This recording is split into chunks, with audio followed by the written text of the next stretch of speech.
Hello, all. Today I will guide you through our G4 experiment, which we conducted in Bodogol Nature Reserve.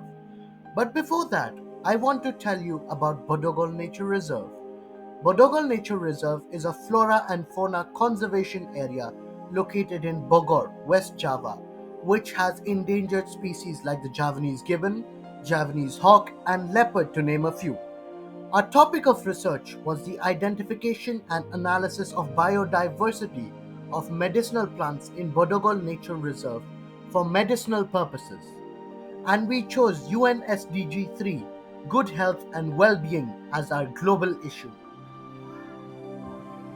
And our local issue is limited access to affordable and culturally relevant healthcare options among the local community, especially living in certain rural areas.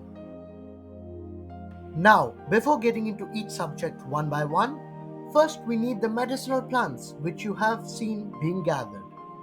After that, we need to label each plant with the local name given to us by the park ranger.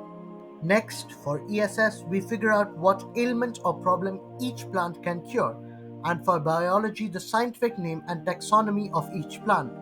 This process took a while as there were a lot of plants to identify and find the benefits of each.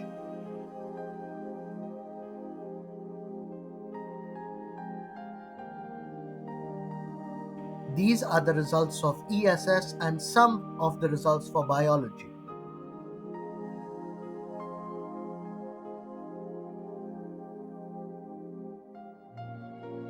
Then for chemistry and physics, we did two experiments. One to find out the specific latent heat capacity of some of the plants in physics, and to find the amount of chlorophyll content in chemistry.